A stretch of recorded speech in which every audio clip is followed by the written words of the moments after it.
Hello everyone. Today, I want to share a story about a boy who proved that even the laziest person can change when life demands it. It's about how clever thinking and a little determination can turn weakness into strength. By the end, you'll see how Ryan, a boy once known for doing the bare minimum, learned the secret to outsmarting not only others but himself.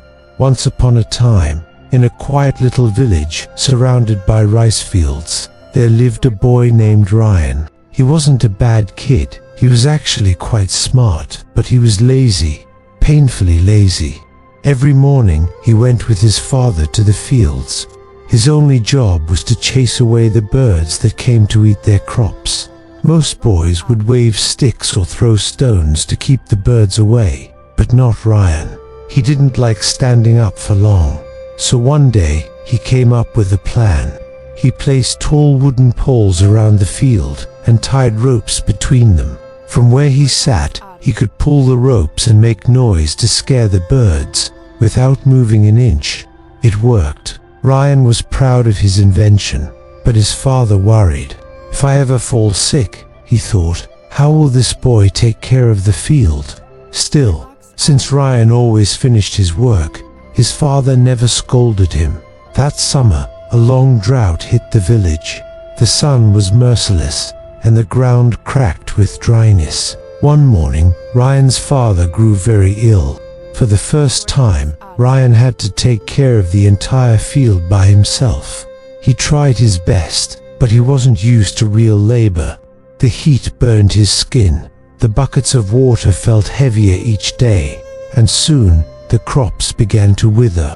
Ryan watched helplessly as the green fields turned brown. That night, sitting alone under a sky full of stars, he whispered to himself, "Why didn't I ever work harder? Now our field is dying, and it's my fault." He felt the weight of responsibility for the first time. The next morning, Ryan heard loud voices coming from the village square. Curious, he went to see what was happening. A royal soldier stood on a wooden platform, reading a message from the king. His Majesty has announced a great competition at the palace. The winner will receive a chest of gold. The crowd buzzed with excitement. When Ryan heard it, something inside him stirred. A chest of gold that could save my family. Without thinking too much, he declared, "I'll join the competition." The villagers laughed. "You, the laziest boy in town," they mocked. "You can't even walk to the market without complaining." But Ryan didn't argue. He packed his small bag, hugged his parents, and said softly, "I'll come back with something. I promise." His parents exchanged worried looks. They didn't expect him to win. But maybe, just maybe, this journey would change him. 3 days later, Ryan arrived at the royal palace.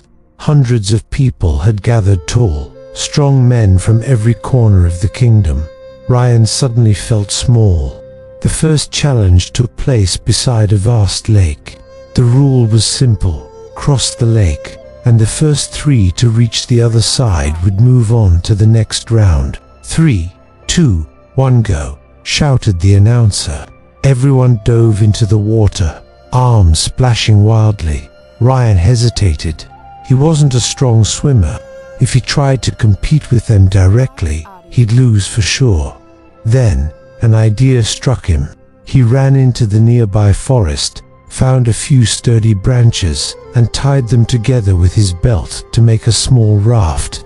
Using another stick as a paddle, he pushed off from the shore. "This isn't a swimming race," he told himself. "It's a race to cross the lake. I don't need to be strong. I just need to be smart." As the others grew tired, Ryan's raft glided steadily forward. He passed swimmer after swimmer. When he finally reached the far shore, he was the third to arrive enough to qualify for the final round. The next morning, the last challenge began. Each of the 3 finalists stood before a massive wooden block, and a pile of tools lay behind them. The rule was simple: push the block 1 kilometer to the finish line. You could pick only one tool to help you. The first man grabbed a thick rope and began pulling his block with brute strength.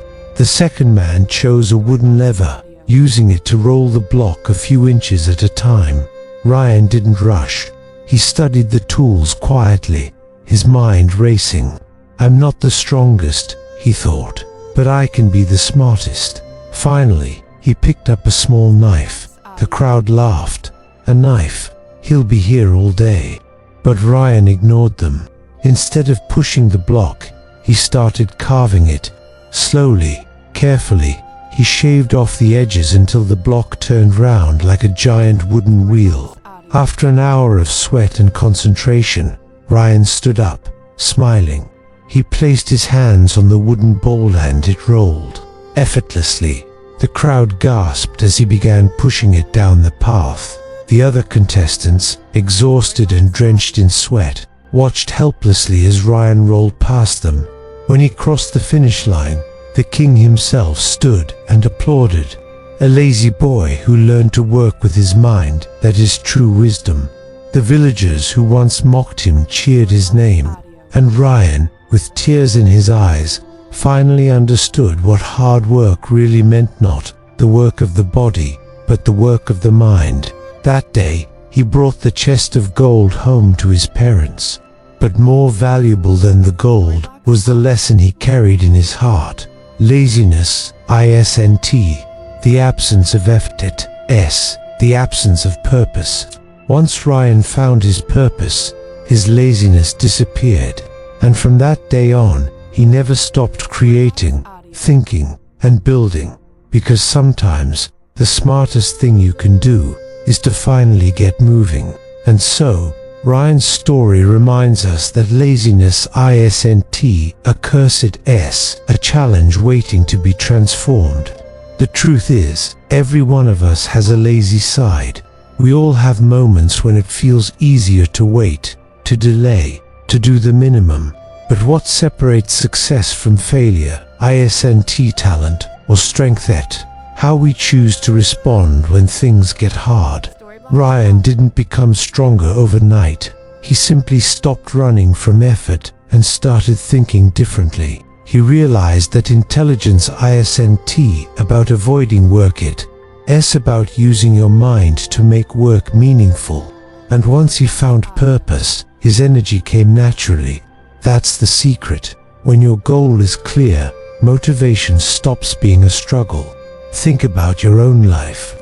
Is there a goal you've been putting off because it feels too big or too tiring? Remember Ryan, the boy who turned his weakness into his greatest advantage. You don't have to be perfect to start. You just have to begin, even if it's small, even if it's slow. Because success doesn't belong to the busiest or the strongest. It belongs to those who take the first step and never stop improving. If this story inspired you or gave you a little push to take action, don't keep it to yourself. Hit the like button, share it with someone who needs encouragement today, and subscribe for more stories that awaken your mind, strengthen your discipline, and remind you what's possible when you start believing in yourself. Your breakthrough might not come from working harder, might come from thinking smarter, just like Ryan did.